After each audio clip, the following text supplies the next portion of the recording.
많으셨습니다. 감사하겠습니다. 네, 한 해 수고 많이 하셨습니다. 올해 2019년도 한 해 동안 저희와 함께 신앙생활을 하시다가 또 잠깐 하시기도 하고, 저는 많이 못 뵀지만 잠깐 한두 번 뵀던 분도 계시고, 또 여러 번 뵀던 분들 중에 또 하나님의 부르심을 받으신 분들이 계십니다. 여러분이 아실지 모르겠지만 고 황우건 집사님 연초에 하나님 부르심을 받으셨고요. 또 우리 고 김상옥 권산, 김상옥 집사님 또 하나님 부르심을 받으셨습니다. 그리고 후에는 우리 윤인수 성도님 또 하나님 부르심을 받으셨습니다. 제가 다 집례를 했고 다 함께 했습니다. 물론 이 외에도 또 지방에서 하나님 부르심을 받았던 부모님들이 계신 줄 압니다. 한 해 동안 그런 일을 당하면서 마음이 힘들고 어렵고 그러한 시기들을 보내셨던 모든 성도님들에게 심심한 위로의 말씀을 전하겠습니다. 오늘 예배를 드리면서 교동문을 저희가 읽었죠. 아까 교동문 82번 교동문을 읽었는데 그 교동문이 빌립보서 2장 5절 말씀입니다. 교동문을 한번 다시 펴보시면 거기 안에 뭐라고 되어 있냐면 너희 안에 이 마음을 품으라 라고 하면서 곧 그리스도 예수의 마음이니 이렇게 얘기하고 있습니다. 그리고 그 마음은 어떤 마음이라고 적어있냐면 하나님과 동등됨을 취할 것으로 여기지 아니하시고 자기를 비워 종의 형체를 가지고 사람과 같이 되어서 사람의 모양으로 나타나 죽기까지 자기를 낮추시고 죽기까지 복종한 마음이다 라고 되어 있습니다. 아까 장로님도 기도하셨지만 2019년도 한 해는 우리가 부드러운 마음을 갖자라는 표어로 한 해 동안을 또 보냈습니다. 2019년 1월 1일과 2019년 12월 31일 여러분의 마음은 조금 더 부드러워지셨습니까? 아니면 더 단단해지셨습니까? 이 시점에는 한 번쯤 돌아볼 필요가 있을 것 같습니다. 이제 다 마무리되는 시점이지만 그래도 한번 다시 돌아보고 우리의 마음이 이전과 다르게 좀 더 부드러워졌기를 또 기도해 봅니다. 이제 몇 분 후면 이제 2019년도가 끝납니다. 그리고 2020년도가 시작하죠. 우리는 이렇게 시간과 공간, 시간에 의해서 살아가고 있습니다. 시간 속에서 살아갑니다. 이 시간이 어떤 의미에서 보면 끝이 없어 보입니다. 2019년, 그리고 2020년, 그리고 또 2021년, 2022년. 시간이 끝이 없는 것 같습니다. 공간도 그렇죠. 지구라는 공간이 제한적이긴 하지만 개인에게 있어서는 지구라는 제한적인 공간을 다 가볼 수가 없습니다. 끝없는 공간입니다. 30초 남았네요. 10초 남으면 카운트다운을 같이 한번 해보겠습니다. 10초 남으면. 그러니까 개인에게는 지구라는 공간이 제한적이지만 어쩌면 끝없는 공간처럼 느껴지는 곳이 이 공간이고 지구입니다. 지금도 이 순간에 우리는 여기에 있지만 다른 사람들은 다른 곳에 있기도 합니다. 됐습니다. 7초, 6초, 5초, 4, 3, 2, 1. 땡! 해피 뉴 이어! 우리 박수 한번 칠까요? 자, 옆에 분들 한번 인사하겠습니다. 새해 복 많이 받으세요. 같이 인사하겠습니다. 새해 복 많이 받으십시오. 이제 2020년이 됐습니다. 2020년 이제 15초 지나버렸네요. 시간이라는 게 이렇게 막 흘러갑니다. 끝없이 흘러가는 것 같습니다. 공간도 제한된 공간처럼 보이지만 어떤 면에서는 또 끝없는 공간입니다. 우리가 다 갈 수 없는 공간이죠. 그러니까 사람은 시간과 공간 속에서 살고 있습니다. 그러니까 누군가를 만나려고 할 때 언제 어디에서 만나는지가 얘기되어져야 그 사람을 만날 수 있습니다. 언제 만나는지도 얘기가 안 되고 어디서 만나는지도 말하지 않으면 시간만 가지고 공간만 가지고는 만날 수가 없습니다. 그러니까 우리는 시간과 공간이라는 제한된 안에서 살아가고 있습니다. 벗어날 수 없습니다. 시간과 공간이 끝없어 보이지만 사실은 시작이 있고 끝이 있는 것이 시간이고 공간입니다. 시간이 끝이 없어 보이지만 시간이라는 것은 끝이 있는 것이라고 성경은 이야기합니다. 공간도 끝없어 보이지만 지구라는 공간이 제한이 되어 있고 더 크게 우주라는 공간을 봐도 제한이 되어 있습니다. 작게 보면 어떤 공간이든 들어가는 입구가 있으면 나오는 출구가 있습니다. 그러니까 어떤 공간이든 제한이 정해져 있습니다. 그런데 그 말은 어떤 공간이든 어떤 시간이든 시작이 있고 끝이 있다라는 이야기입니다. 시작도 없어 보이고 끝도 없어 보이는 것처럼 보인다 할지라도 실제로는 시작도 있고 끝이 있습니다. 그런데 그 근원적인 시작과 그 마지막 끝에 대해서 우리는 잘 알지 못합니다. 알 수도 없고 경험할 수도 없는 게 시간과 공간이죠. 근데 성경은 그것을 이야기해 줍니다. 우리가 알 수도 없었던 시작과 끝, 그것이 본질적으로 무엇인지를 말해주고 있습니다. 오늘 우리가 읽었던 성경 본문을 보면 이렇게 이야기하고 있죠. 나는 알파와 오메가요. 처음과 마지막이요. 시작과 마침이라. 시작이 있고 끝이 있는데 알파벳의 그 헬라어 알파벳의 시작이 알파이고 마지막 끝이 오메가입니다. 그걸 이제 우리식으로 표현하면 이겁니다. 우리식으로 표현하면 뭐냐면 나는 기억이요 히읗이다 이렇게 얘기합니다. 기억과 희응, 우리가 알고 있는 시작과 맨 끝 단어인 거죠. 그러니까 분명 시간과 공간은 존재하고 그것은 시작이 있고 끝이 있습니다. 그리고 우리는 그 사이에서 제한된 존재로 살아갈 수밖에 없습니다. 그러나 우리가 알고 있고 우리가 믿고 있고 우리가 따르고 있는 하나님은 그 시간과 공간, 그 시작과 끝을 만드신 분이고 그 시작과 끝 너머에 계신 분이십니다. 그러니까 하나님을 안다는 것, 하나님을 믿는다는 건 시작과 끝이 전부가 아니라는 것을 고백하고 믿는 겁니다. 내가 지금 머물러 있고 경험하고 있는 이 시간과 공간의 시작과 끝 안에 있는 우리가 그 안에서 누리는 것들이 전부가 아니라는 걸 아는 겁니다. 그 너머에 그것을 만드신 분이 그 너머에 계신다는 것을 우리가 믿고 고백하기 때문에 그렇습니다. 그래서 이렇게 얘기할 수 있습니다. 아무리 늦게 시작해도 늦은 게 아니고 아무리 빨리 끝나도 빨리 끝난 게 아닙니다. 왜냐하면 하나님은 그 너머에 계시기 때문에 그렇습니다. 그러니까 지금 이 자리에 우리가 앉아있지만 이 자리에 앉아있지 않을 수도 있습니다. 여러분의 마음이 지금 딴 데가 있으면 이 자리에 있지만 여러분은 딴 공간에 존재하는 것과 거의 같습니다. 반대로 이 자리에 부득이하게 오지 못하고 이 자리에 안 계시고 다른 공간에 어딘가에 있지만 그의 마음이 이 자리에 와 계신 분도 계실 수 있습니다. 그러니까 공간이라는 것, 시간이라는 것은 우리가 이렇게 초월할 수 있는 것들입니다. 그리스도 안에서는. 그런 의미에서 보면 이건 무슨 의미냐면 우리가 육체를 가지고 우리의 육체를 가지고 이 공간에서 이 시간을 살아가고 있지만 다른 말로 바꾸면 우리는 여기에서 하늘을 살아갈 수 있고 하늘의 시간을 누릴 수도 있다는 겁니다. 분명 우리는 몸을 가지고 있습니다. 그리고 땅에서 살아가고 있지만 동시에 우리는 하나님이 주신 시간 속에서 하나님의 나라를 누리면서도 여기에서 살아갈 수 있다는 이야기입니다.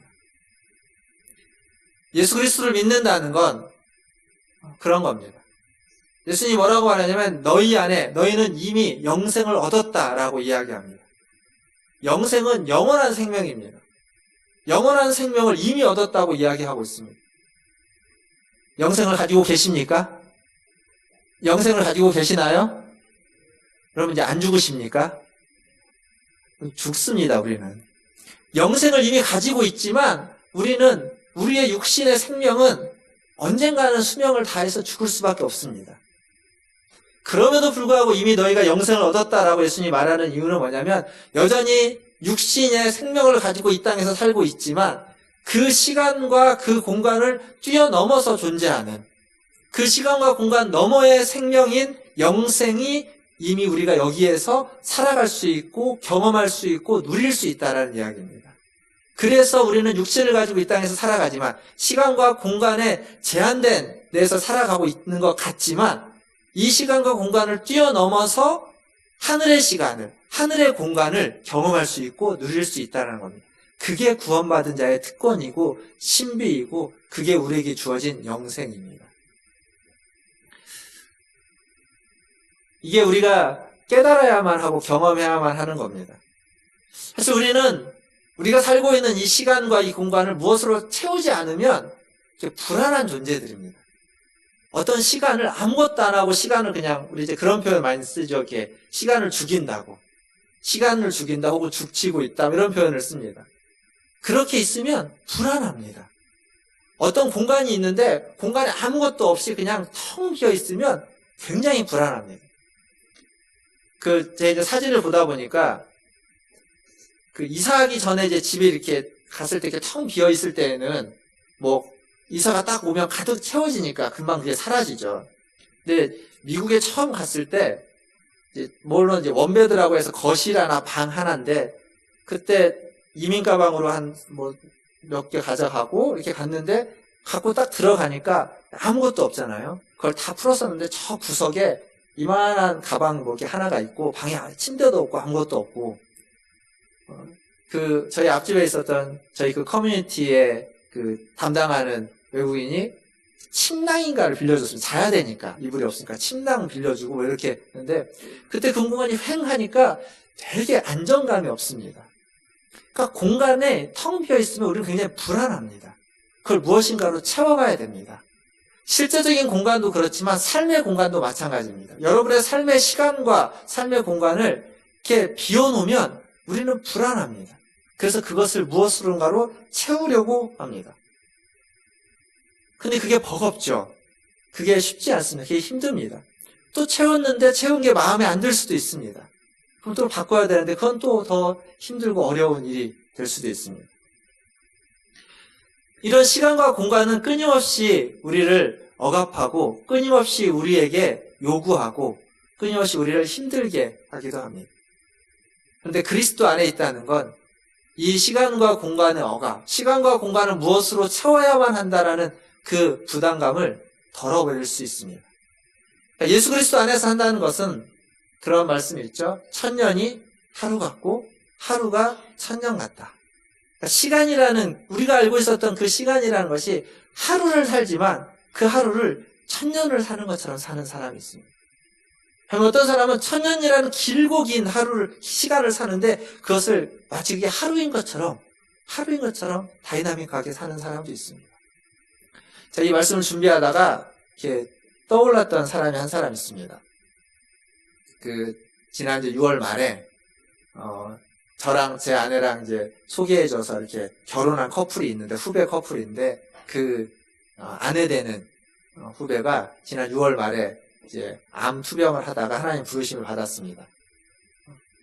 그런데 이제 세브란스에서 항암 치료를 하고 항암을 치료를 하면서 항암 치료를 계속 할 때 몸이 힘드니까 이제 집에 가지 못하고 연희동에 있는 요양병원에 이렇게 있으면서 세브란스 왔다 갔다 하면서 이제 항암을 치료받는데 그 요양병원을 이제 병문안을 간 적이 있는데 얼마나 힘들까 걱정하고 갔거든요. 근데 그 요양병원을 갔는데 그 요양병원이 너무 밝더라고요. 너무 밝아서 항암 치료 받고 있는 분들이라고 여겨지지 않았습니다.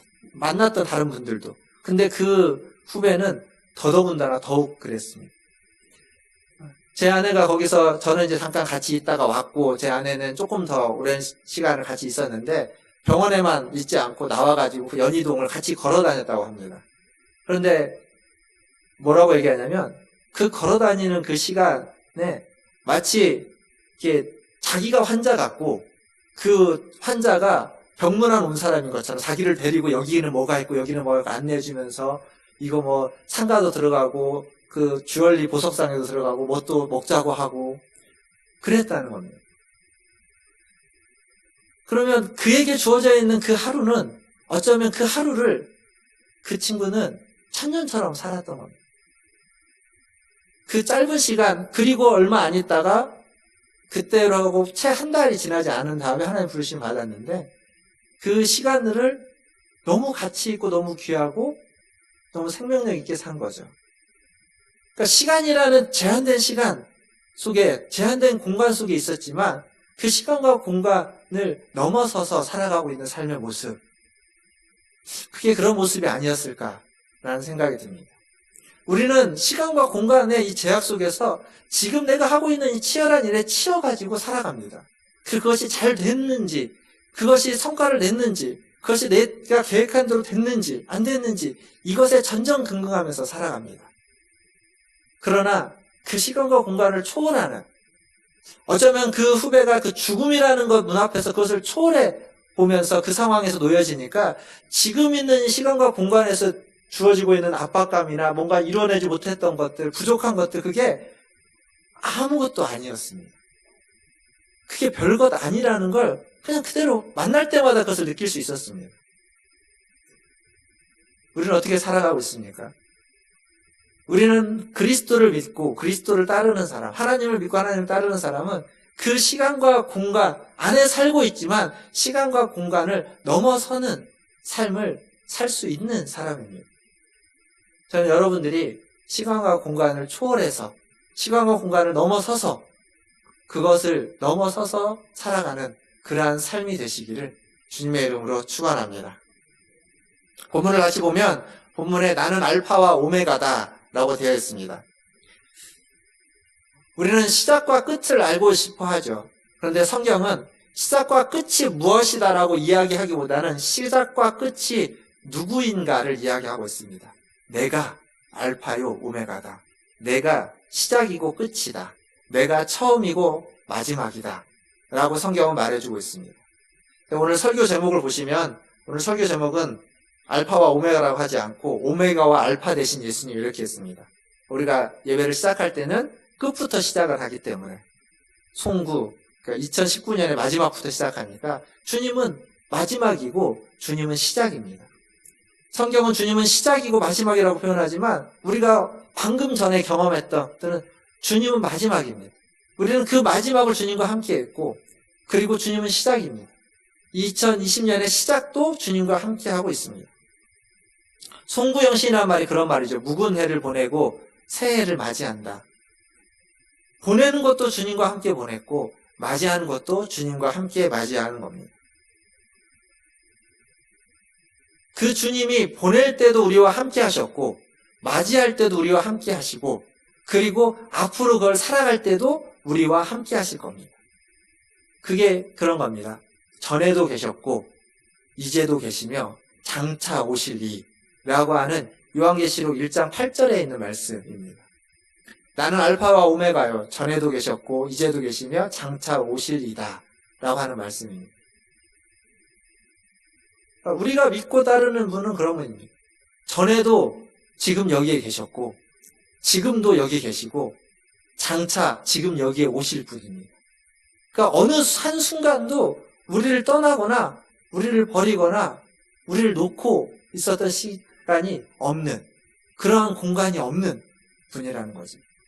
여러분 그 발자국이라는 풋프린트라고 하는 시를 아시죠? 그 인생의 어떤 백사장을 걸어가는 그 발자국 시 거기에 보면 자기의 인생의 발자국이 있는데 그 발자국을 보니까 자기와 주님이 동행하는 발자국이 있는 겁니다. 쭉 걸어가다가 어느 순간은 발자국이 하나밖에 없습니다. 그리고 다시 2개가 됐다가 또 다시 하나가 됐다가 2개가 된 거죠. 그래서 그 사람이 자기의 인생 중에 발자국이 하나였을 때가 언젠가를 돌아보니까 그때는 자기의 인생에서 가장 힘들었을 때 자기가 정말 힘들고 정말 고통스럽고 죽을 것 같은 그때는 발자국이 하나밖에 없었다. 그래서 주님께 묻는 거죠. 주님, 내가 그렇게 힘들고 어려울 때 주님은 어디 계셨습니까? 대답은 뭐였죠?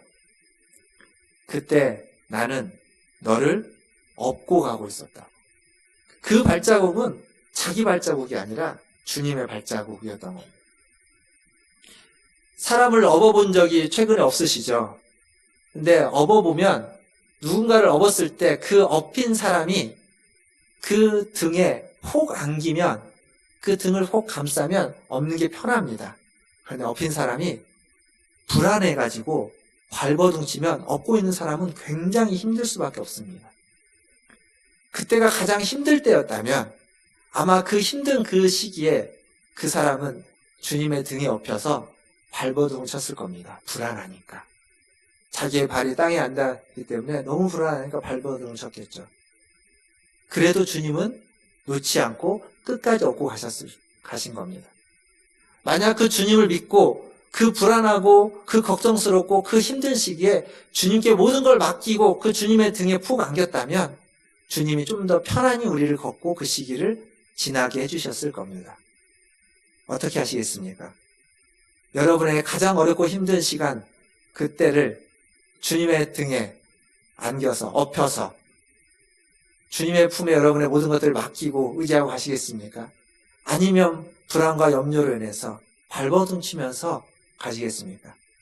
어찌 가든 주님은 여러분을 내려놓지 않고 여러분을 안고 가실 겁니다. 업고 가실 겁니다.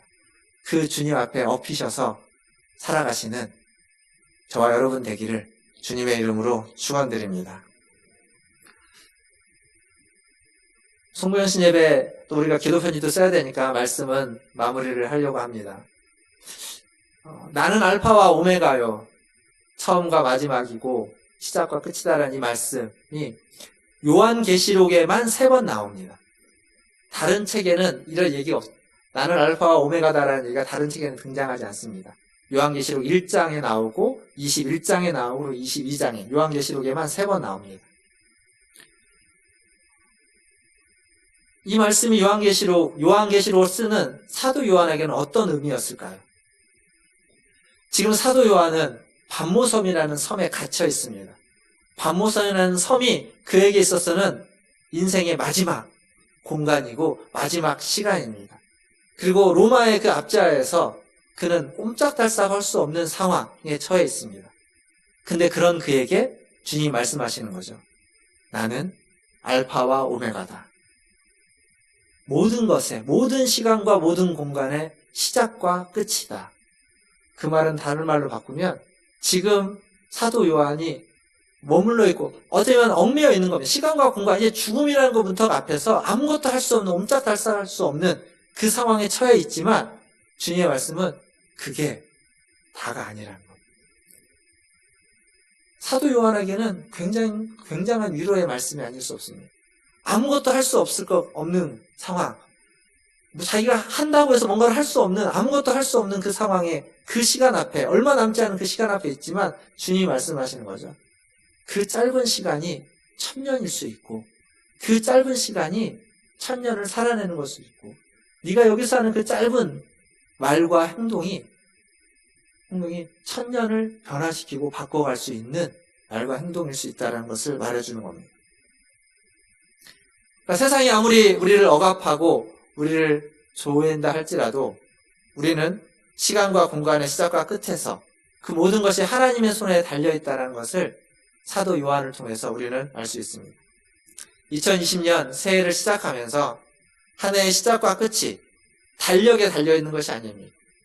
한 해의 시작과 끝은 하나님의 손에 달려있다는 사실을 기억하시면서 순간을 살아도 영원을 살기를 바라고 하루를 살아도 1000년을 사시는 저와 여러분 되시기를 주님의 이름으로 축원합니다.